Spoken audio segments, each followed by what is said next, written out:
Ada warna merah, kuning, ungu, dan coklat. Merah ini untuk limbah radioaktif, kuning ini limbah infeksius ya. Yang banyak ditemui di Fasiankes adalah warna kuning ini ya, infeksius. Kemudian yang ungu ini sitotoksik, dan coklat ini limbah kimia dan farmasi. Jadi di farmasi ini kantong plastik atau wadah obat ini maksudnya limbah coklat ya.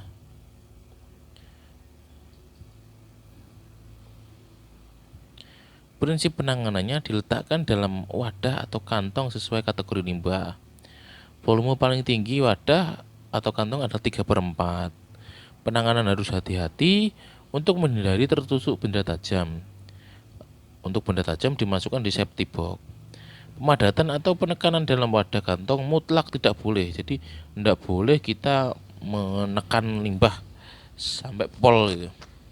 Kecuali limbah sampah kering, wadah kardus obat itu bisa lah.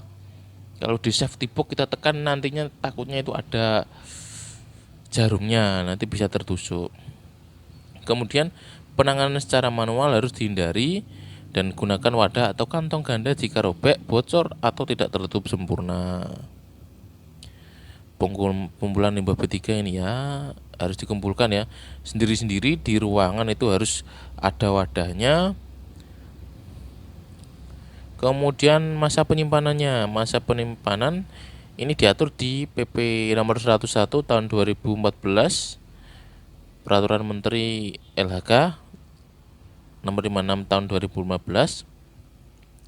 Untuk masa simpannya, limbah B3 ini sejak dihasilkan paling lama disimpan 90 hari ya. 90 hari itu sama dengan 3 bulan.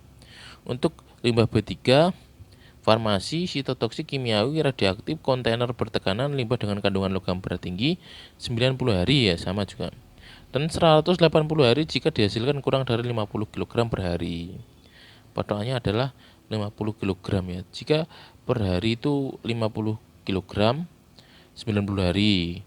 Jika tidak ada 50 kg per hari, itu 180 hari ya. Jadi 6 bulan.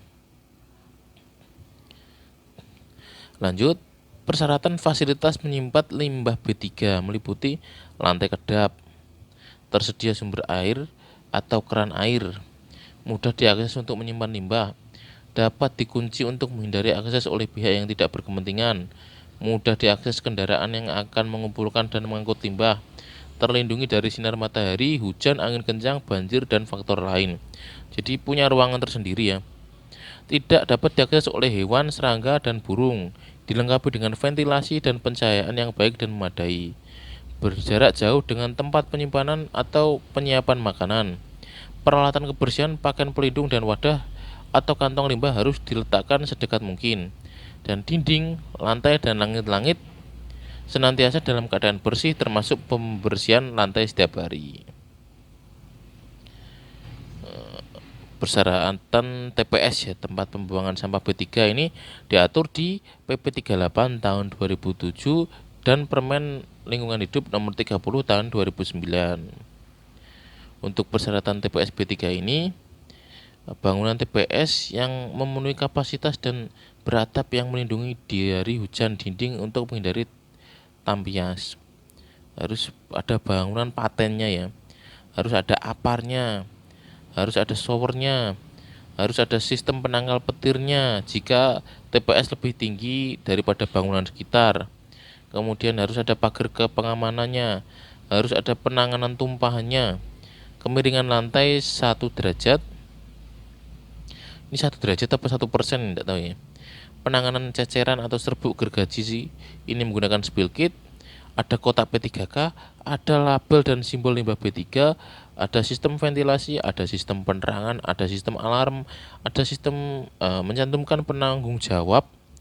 Kemudian limbah B3 dibedakan berdasarkan karakteristik, misalnya yang padat itu dicampur padat ya.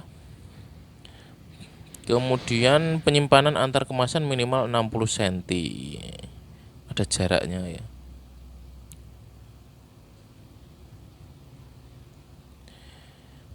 TPS limbah B3 ini diatur di Kepdal Nomor 1 tahun 1995, TPS B3 tempat untuk menyimpan sementara limbah B3 sebelum dilakukan pengolahan lebih lanjut.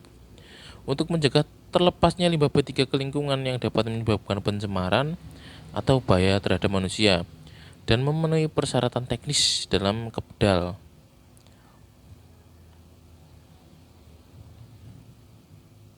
Ini definisi dari limbah B3 ya, sudah kita pelajari sebelumnya. Persyaratan teknis TPS ini dimensi bangunannya dalam meter ya.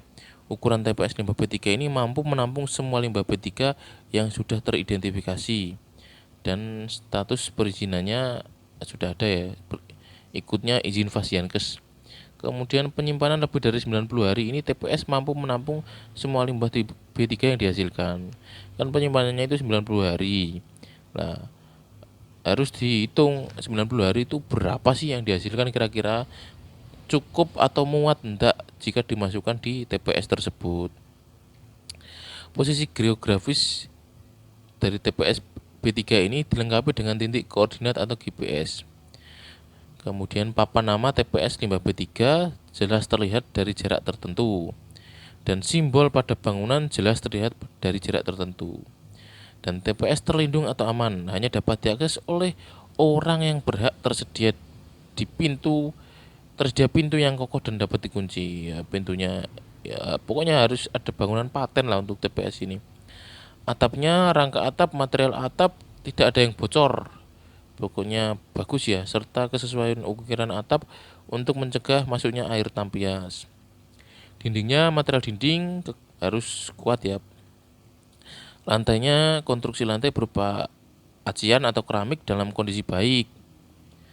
Ada batasan jarak yang jelas untuk menyimpan masing-masing jenis limbah. Kemudian ada kemiringan yang mencegah masuknya air hujan ke dalam tempat penyimpanan. Untuk penerangannya memakai penerangan yang memadai baik siang maupun malam. Ada lampunya ya, dalam posisi yang aman, lampu tidak terlalu rendah. Kemudian untuk fasilitas kualitas bangunan di bagian ventilasi memadai untuk sirkulasi udara dalam TPS. Konstruksi mencegah masuknya binatang ke dalam TPS. Ventilasinya ini harus baik dan binatang tidak bisa masuk. Kemudian untuk penataan dan penyimpanan, pemisahan jenis limbah ini berdasarkan karakteristik masing-masing limbah. Untuk simbol dan labelnya ini, semua B3 dilengkapi dengan simbol dan label. Untuk kemudahan loading dan unloading, ada jarak yang memadai antara tapak penyimpanan dengan pintu TPS, memudahkan perorangan atau alat kerja untuk beroperasi. Kemudian di pemeriksaan kemasan ini tersedia checklist pemeriksaan kemasan berisi LB3. Ada kegiatan pemeriksaan secara reguler. Untuk keamanan penumpukan kemasan dilakukan mempertimbangkan kemudahan pemeriksaan dan keamanan. Ini untuk kelengkapan yang dipersyaratkan ada logbook atau catatan keluar masuknya limbah B3. Tersedia logbook di dalam lokasi TPS. Kemudian ada SOP penyimpanan limbah B3, ada SOP tanggap darurat limbah B3. Kemudian perlengkapan tanggap darurat, ketersediaan racun api atau absorben. Ada aparnya ya. Keselamatan kerja, tersedia perlengkapan keselamatan kerja APD dan kotak P3K di TPS LB3. Dan ada penangkal petir ini jika bangunannya lebih tinggi dari bangunan sekitar. Untuk housekeepingnya, tata letak dan housekeepingnya, lantai, dinding, langit-langit, serta sarana dan prasarana dalam TPS dalam kondisi cukup terawat. Lingkungan sekitar fasilitas penyimpanan limbah B3 harus terawat. TPS tidak digunakan untuk menyimpan selain limbah B3.